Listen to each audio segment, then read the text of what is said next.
Cette semaine à Église en sortie, nous recevons le père basilien Timothy Scott qui nous parle de la Conférence religieuse canadienne. On vous présente un reportage sur l'Association des médias catholiques et œcuméniques et on s'entretient avec Monseigneur Raymond Poisson, évêque de Joliette, sur la réalité pastorale de son Église particulière.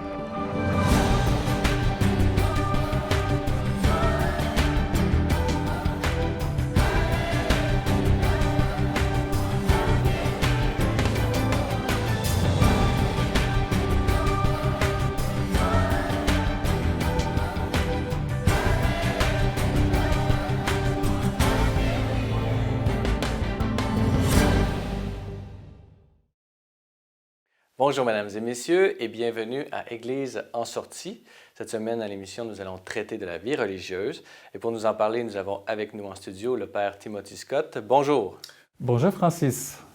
Alors père Timothy, vous êtes prêtre et religieux de la congrégation des Basiliens qu'on connaît bien ici à Télévision C'est les Lumières puisque notre président directeur général, le père Rossica, est lui-même basilien, membre de votre communauté. Vous êtes actuellement le directeur national de la CRC, la Conférence religieuse canadienne. Alors pouvez-vous nous parler un peu de cette conférence religieuse canadienne? En quoi ça consiste? Well, Francis, c'est intéressant parce que même aujourd'hui au Canada, il y a entre 13 000 et 14 000 religieux et religieuses, majoritairement des femmes, évidemment. Ça fait des frères, des sœurs et des prêtres dans les communautés religieuses. Et chaque communauté a son propre gouvernance, avec un supérieur, soit provincial, supérieur général. Alors, la Conférence religieuse canadienne, c'est le réseau de tous les supérieurs majeurs au Canada, entre au total, probablement 300 supérieurs. Ça, c'est le réseau, et moi, je suis le directeur. Et depuis quand ça existe, cette C'était fondé pendant les années 50. C'était un peu une décision du pape Pie XII. Il a décrété une formation à la fois des conférences nationales d'évêques et les conférences religieuses. Alors, c'est un peu partout dans le monde, on a cette structure, soit au niveau national, soit international. Quelles sont les missions de votre organisme? C'est intéressant. Tout d'abord, il y a des activités de formation pour les leaders. En plus, il y a des questions de justice sociale, de paix, l'intégrité de la création, organisation en faveur de la paix dans le monde, par exemple. Les choses où les religieuses et les religieux sont impliqués aujourd'hui. Alors ça fait une grande partie des activités que nous organisons. En plus, il y a des problèmes, il y a des réalités de communication. Il y a un bureau au Vatican pour la vie consacrée. Alors, si le Vatican veut être en contact avec le supérieur majeur, ça passe généralement par nous. À part ça, évidemment, avec la Conférence des évêques du Canada, nous avons des contacts assez importants chaque semaine entre le CECC et nous-mêmes. Alors, ça fait un gros travail de communication qui nous occupe beaucoup. Et quelles sont les activités que vous organisez là, chaque année? Est-ce que vous avez des rencontres nationales ou est-ce que vous réunissez tout ce beau monde-là? Voilà, tous les 2 ans, il y a ce qu'on appelle l'Assemblée générale de la Conférence religieuse canadienne. C'est un rassemblement de tous les supérieurs majeurs. Et en ce moment-là, il détermine les priorités pour les 2 ans qui suivent. Et en plus, c'est une question d'élection d'un nouveau conseil d'administration. Maintenant, notre présidente, c'est une sœur de l'Immaculée Conception, la sœur Michèle Payette, et avec les autres conseillers, ils sont responsables pour assurer que les priorités qui ont été indiquées par la conférence sont mises en pratique par nous-mêmes au bureau. Quelles sont justement ces priorités-là qui sont celles de la CRC? C'est très intéressant cette fois-ci parce que une chose qui était important pour les supérieurs, c'est cette question de relation homme-femme dans l'Église.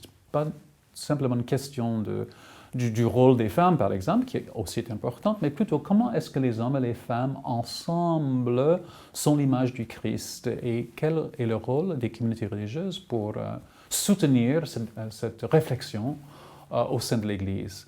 En plus, les questions de l'écologie restent très importantes pour les communautés, surtout les communautés de femmes ici au Québec et partout au Canada. Et alors, nous avons certaines activités que nous sommes en train de planifier pour comment est-ce que les églises, et les couvents, les communautés religieuses, comment est-ce que ces réalités peuvent être plus vertes, disons. Selon vous, avez-vous des petits exemples là, personnellement que vous pourriez nous donner? Oui, c'est intéressant de voir, par exemple, il y a des cathédrales qui se construisent maintenant. Il y a des couvents à Saskatoon qui étaient précisément faites par, maintenant avec, c'était avec Monseigneur Boland qui est parti, mais c'était exactement pour trouver des moyens d'utiliser moins d'électricité, par exemple.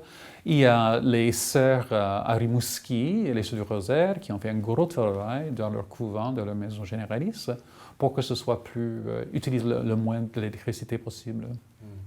La vie religieuse aujourd'hui en 2016, comment est-ce qu'on la perçoit? Quelle est, vous-même qui êtes religieux, là, pour vous, quelle est la mission des religieux dans la société aujourd'hui?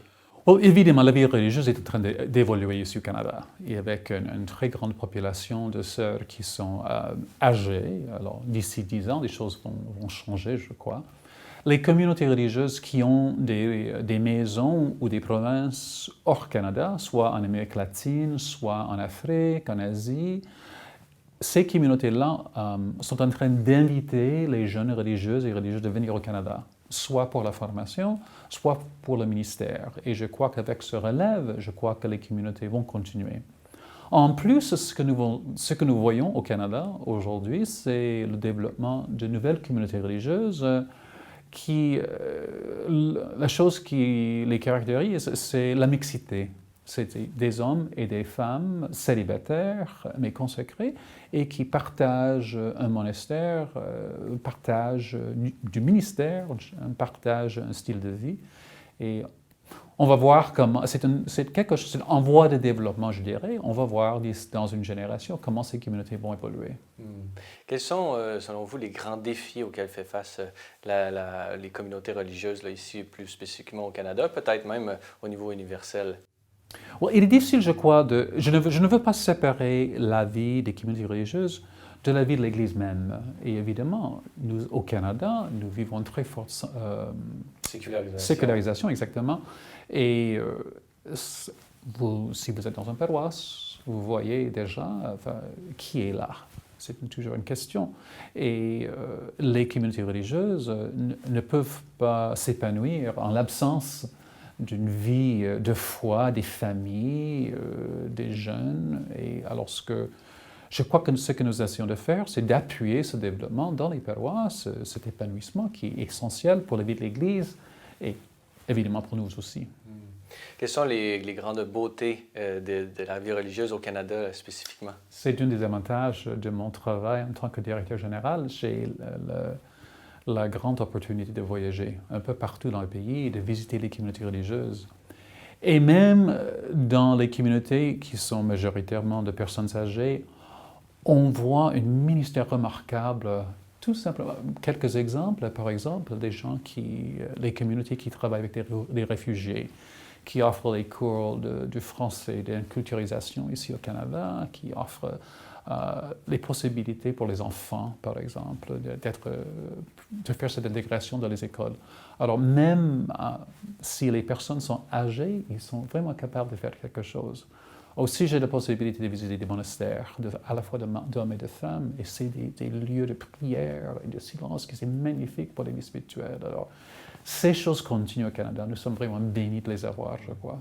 Au Québec, spécifiquement, on a justement beaucoup de monastères en ce sens-là. On a Saint-Benoît-du-Lac, Saint-Jean-de-Matha. C'est vraiment de très beaux lieux. Rougemont, c'est des lieux de prière. Et à chaque fois, ça me surprend toujours, puisqu'à chaque fois que j'y vais, il n'y a pas nécessairement seulement des catholiques. Tout le monde, ça attire toutes sortes. C'est un pôle d'évangélisation. Oui, c'est un peu le post-religiosité de notre culture. Les gens... Ils ressentent un besoin à l'intérieur d'eux-mêmes. Et lorsqu'ils se trouvent dans un monastère, un lieu de prière comme ça, ils sont vraiment touchés par cela. Et c'est une sorte de pré-évangélisation, si vous voulez, oui.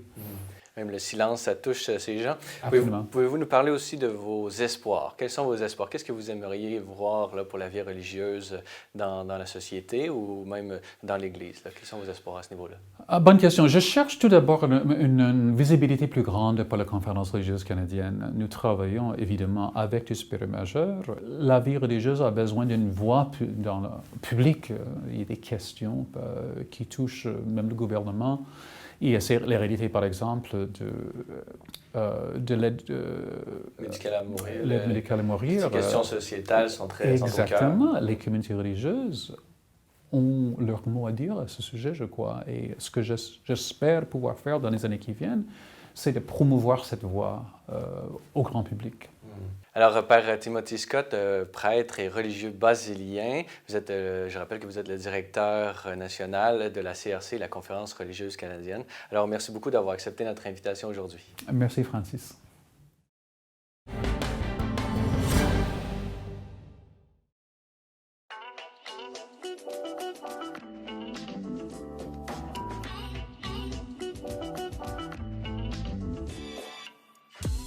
L'AMECO, la plus grande partie de son histoire a été connue sous le nom de l'ACPC, l'Association canadienne des périodiques catholiques, qui a été fondée en 1968. Alors, ça va faire effectivement 50 ans dans un an et demi environ. L'ACPC, qui s'appelle l'AMECO depuis 2 ans maintenant, on réunit essentiellement des membres qui sont pour la plupart des médias catholiques et écuméniques.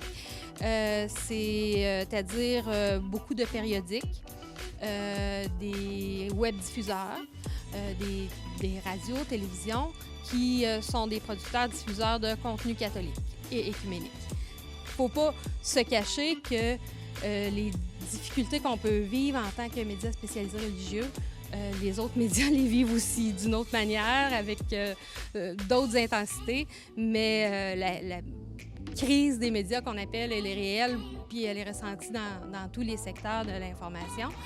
Alors, pour ce qui est de nous en particulier, bien, écoutez, on a des records de membership dans l'association depuis quelques années. On a au-delà de 80 membres. Notre objectif principal, c'est vraiment d'avoir du partage d'expérience, soutien professionnel, acquérir des compétences dans notre domaine, parce que pour la plupart d'entre nous, les artisans des médias, on est souvent à l'intérieur d'un organisme dont c'est pas le mandat principal de faire une œuvre médiatique ou journalistique.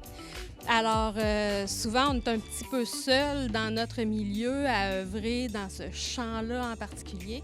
Et puis, en ayant comme ça une association, bon, on peut aller chercher de la formation, donc, comme je disais, partager des expériences professionnelles, voir comment apprendre les uns des autres et enrichir notre pratique. L'information est disponible en général sur le blog de Nouvelles de l'AMECO, qui est très actif.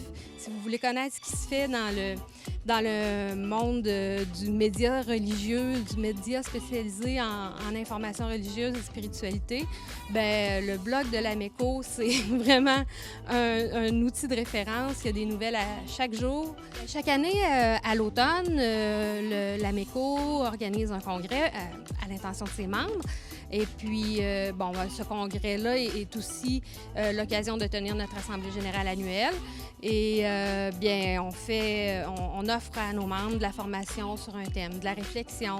Et c'est aussi l'occasion de reconnaître l'excellence du travail de certains de nos membres, parce qu'on remet à ce moment-là les prix d'excellence de l'AMECO. On en remet dans 9 catégories différentes, donc des catégories de dossiers, de réflexion, de reportages, d'opinions, des catégories aussi qui concernent la mise en page des périodiques ou encore la qualité des illustrations et des photos. On a aussi remis cette année le prix Marie Guyard, qui est un prix qui est remis à un membre ou un ex-membre actif de l'association. Et cette année, le prix a été remis à M. Paul Bouchard, qui a été fondateur de plusieurs médias spécialisés religieux, dont on se souvient de l'Informateur catholique, le Nouvel Informateur catholique aussi. Alors, pour sa longue implication dans le milieu du média religieux et au sein de l'association comme membre aussi, il a reçu le prix Marie Guyard.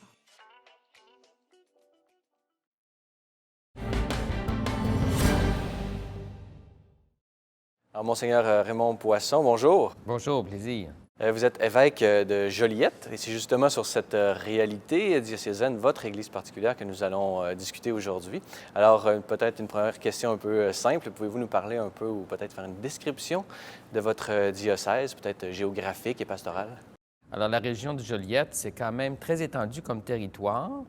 On part de Saint-Barthélemy, que tout le monde doit connaître. Donc, c'est juste à côté de Masquinongé, Louisville, alors vers Trois-Rivières. On se rend jusqu'à Repentigny, vers Montréal. Et puis, au nord, on va quand même assez loin. On a une réserve indienne à Manawan. C'est 3 heures de voiture de Joliette. Joliette lui-même, le diocèse, c'est une population de 250 000 habitants. Je dirais presque essentiellement québécoise, canadienne, française. 2 églises ont une messe en anglais, mais c'est un coin de pays qu'on appelle l'Anaudière, qui a beaucoup de fierté avec ses produits locaux, particulièrement au niveau de l'alimentation. Beaucoup de cultivateurs, d'agriculteurs. 3 villes principales, je dirais, où se concentrent de plus en plus les services de santé. On imagine qu'avec le vieillissement de la population, ce qui se passe chez nous, qui est un peu triste, c'est que les villages en périphérie perdent à la fois leur jeune génération pour trouver du travail et en même temps les plus aînés parce qu'ils reviennent en ville pour retrouver des services. Alors Joliette, Mascouche sont des villes qui, avec Saint-Lin, prennent de plus en plus d'essor, 40-45 000 de population pour chacune. Il y a 54 clochers qui sont regroupés en 23 paroisses. Alors, on devine qu'il y a des paroisses à 2-3 clochers. Des anciennes paroisses qui sont devenues des communautés sœurs dans la même paroisse. Le mariage est souvent de raison, pas toujours facile, mais il y a beaucoup de courage et de fierté chez les gens par rapport à leur attachement à leur coin de pays, à leur village. Ça, ça m'a beaucoup surpris parce que moi, comme prêtre, j'étais banlieue de Montréal. Alors, oui, il y a de l'appartenance, mais on fait partie de la grande communauté urbaine. Dans le coin de l'Anaudière, on est à l'Anaudière, on est à Joliette, on n'est pas ailleurs. Et concernant votre Église, les prêtres, les religieux, pouvez-vous nous décrire tout ça? Joliette est un diocèse qui a compté énormément de vocations, ce qui fait que nous avons passablement de prêtres, de religieux et de religieuses. Compte tenu des effectifs au Québec, bien sûr, plusieurs sont à la retraite. On a aussi quand même 2 grandes maisons de communautés religieuses où sont localisées les infirmeries, les Clercs de Saint-Viateur, les Sœurs des 5 Heures, des gens qui sont quand même présents dans le milieu et qui, selon leurs possibilités, sont encore actifs. Le clergé lui-même, les prêtres actifs, une vingtaine. Comme vous voyez, 23 nouvelles paroisses, une vingtaine, c'est à peu près ça. Et des agents pastorales laïques, agents, une trentaine de personnes. Un beau personnel, bien formé, très dévoué, qui fait face à une réalité difficile parce que ce que j'ai dit à propos de la configuration géographique des villages, ça se vit dans les paroisses. Alors, à la paroisse, elle aussi, se retrouve, par exemple, une communauté chrétienne avec peu de monde, peu de ressources et peut-être une incapacité de plus en plus grandissante à assumer toutes les dimensions de la vie paroissiale. Hein?